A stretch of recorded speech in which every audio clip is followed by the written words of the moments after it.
Okay, everyone. Tonight I wanted to talk showing time.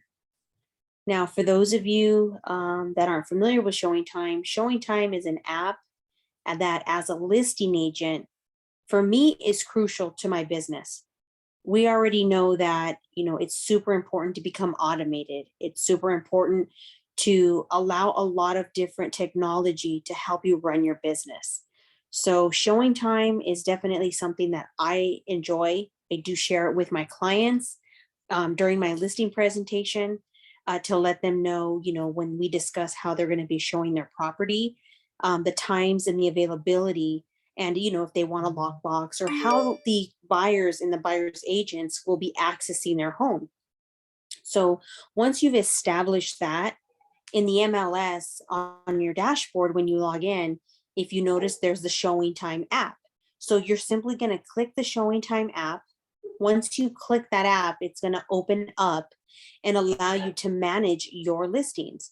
On the left-hand side, there's different options for you.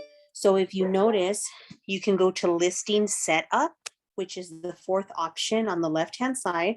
So if I select listing setup, it's going to pull the listings that I currently have in the MLS. So if you notice, the top one that I have is on Acacia Avenue in San Bernardino, and it is listed as coming soon. Now, this particular seller has indicated to me that she wants to start with showings this first weekend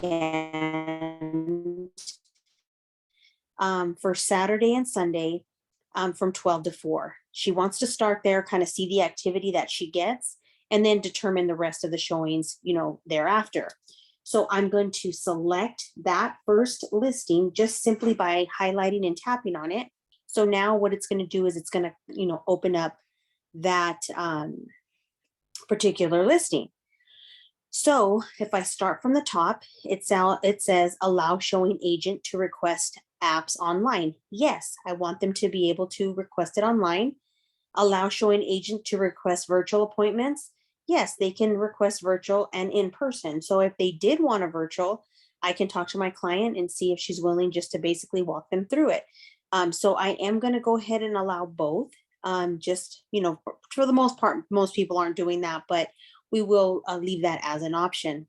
Appointment type, which appointment is required. If you tap down, it gives you different options. Well, on this particular one, an appointment is required because it's occupied.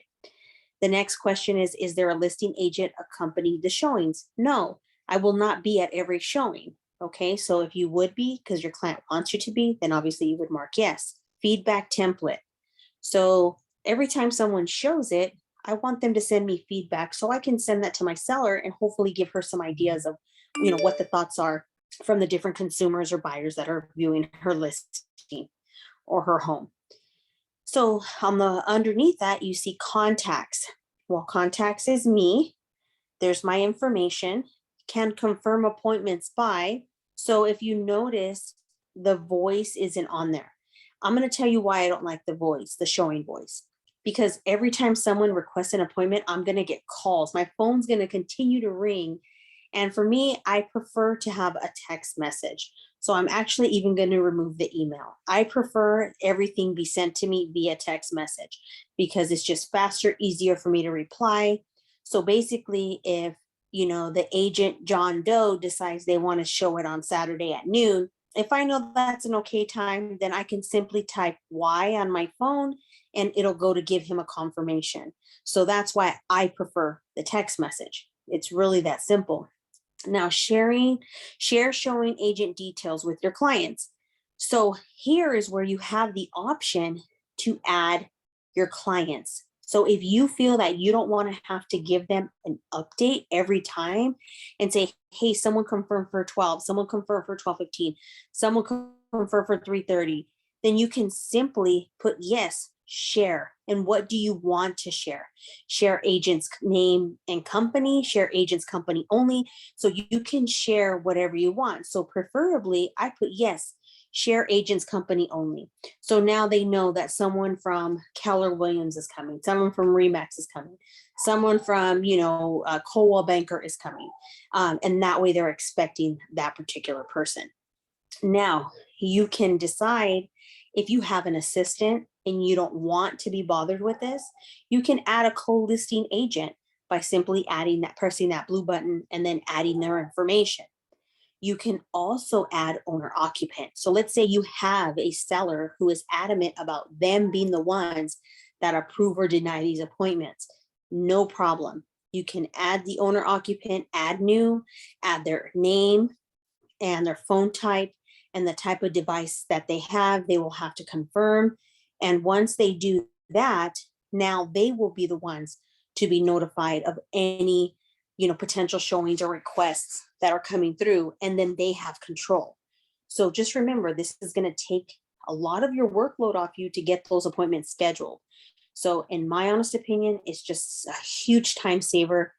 And then it'll eliminate any conflict of your clients not knowing. So I don't know if that's ever happened to you, but it's happened to me several times where I confirm an appointment, but then I get busy in something else, and then I forget to tell my client, and then it ends up like, oh, I wasn't notified, and it's an accident. So to avoid all that, definitely you can share it if you feel that that's going to help you to avoid any mistakes.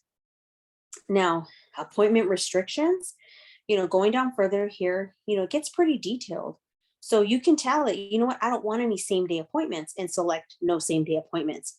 If your clients are okay with same day appointments, what's your lead time? How many hours do they need notice? So if you have tenants, they might need 24 hours or 48 hours notice. So obviously no same day appointments. And then you would have to put a 48-hour appointment, advance notice is required. But in this particular case, she just wants 2 hours. As long as they let her know 2 hours in advance, we're good. So we're going to set it for 2 hours. Maximum appointment time. Well, we really don't want an appointment longer than 30 minutes. A buyer should be in and out in 30 minutes. With COVID and everything, people were doing 15 minutes because there were so many buyers trying to get into these homes. But I think a 30-minute would be reasonable for every buyer to be in and out. So minimum appointment length is 30 minutes. And then maximum also would be 30 minutes because we don't want them in there longer than that. Allows scheduling overlaps. The default is no, because you don't want them to overlap. The whole purpose is for them to be there, one at 12, one at 12:30, one at 1, one at 2, like that. So you want to make sure that there's no overlapping so people aren't having to wait. And then buffer time in between appointments. That's if you want to allow, maybe 5 minutes in between. I typically don't do that. I just, do it, to continue to go. So here's where, you have to put a little bit more fine tuning. So add new showing restrictions. So like I mentioned, right now it's showing that every day, Monday through Sunday, it's available to be shown all day. That is exactly how it shows. But obviously we know that my client right now only wants Saturday and Sunday. So I'm going to select add restriction. So reason restriction, we'll just put weekend showings. You can put whatever you want, just so you know.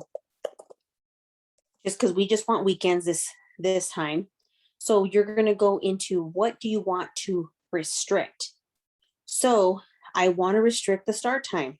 So I don't want no one to show up at 5, and I don't want no one to come to 11:45. So between 5 a.m. and 11:45, no one is to show that, the property. So then it says repeat restriction. Okay, on what day? On Saturday and Sunday for now. Okay, so for now, that's what I want to do. So start date would be the 14th, and then the end date would be the 15th. Again, this is just temporary, so for now. So I'm going to save that restriction, okay? But I also need to put an end time. So I'm going to go back in there and do it again, weekend showings, and the time. I don't want anyone to come after 4, so I'll put 4:15 to 11:45 p.m. I don't want anyone there. So again, start date is the 14th, end date is the 15th, Saturday, Sunday. Save showing restriction again. So that is going to allow them to schedule appointments during that time. But for now, I want to block out any other days. So I don't want anyone to try to make an appointment on a different day. So right now, I am going to put all day restriction. So no one can go into the home. And I am going to actually start that from the 16th all the way to the 31st, just so I don't have to redo it. Now, when she's ready for me to, to change it, because let's just say we don't get the offer we're looking for over the weekend, then I can go back in there and talk to her about what other days are good for her, and I can go and change it. So for now, I'm going to keep it as that. And then, put, one, this is a repeating restriction. There we go.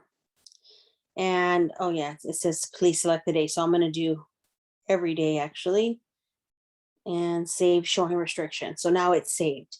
So after you do that, you come down and here's where you put access information. So if there's a gate code, let's just say it's in a gated community and they need a gate code, here's a great place to put it so they don't call you. Alarm details. Do you need to be letting them know, is there an alarm in the home? If there is, how do they go about turning it off?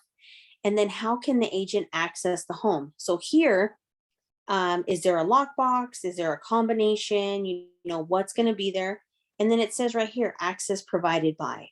So who's going to be there? So in this particular case, it's going to be her. The seller is going to be there. So knock first. Seller will open the door and she will just step outside while they're there. So that way they're aware that they don't need, any type of key or anything else. And then at the bottom, you can add, any type of showing instructions. This is in the event you need anything else. And then driving directions on the bottom if you feel that that's necessary. But that's basically all you need. To do that, you want to make sure that you click the button on top where it says Save Changes. So that way your changes are saved. And then if you notice to the left, it has your listing information. It has listing activity report where you can share that report with your seller. You can, attach any attachments. I mean, it's pretty thorough if you want to get more detailed.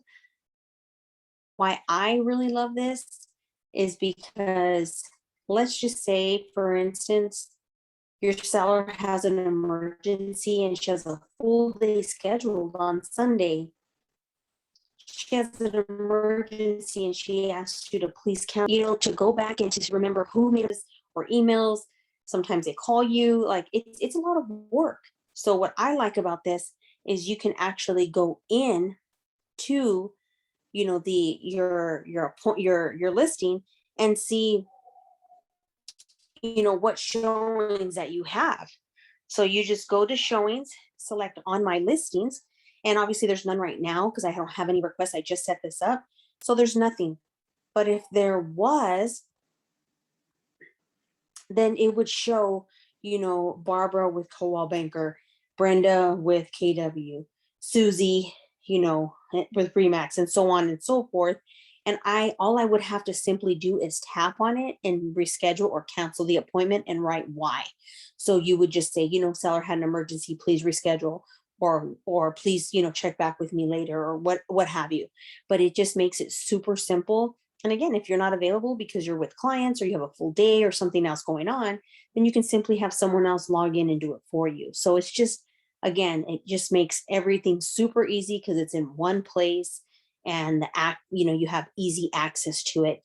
Again, you want to follow up on feedback, or maybe you got a text message that the Remax agent who showed it, is going to be sending you an offer, and maybe you don't get it right away. So maybe you want to follow up with that.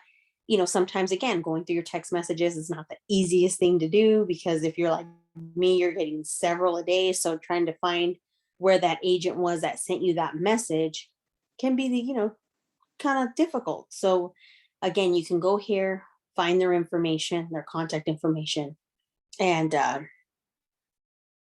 go from there. So I hope that this has been helpful. And if you have any other questions, or like I said, there's a lot more things that it can do, but this is basically just the basics. And for me, what I use it the most for. So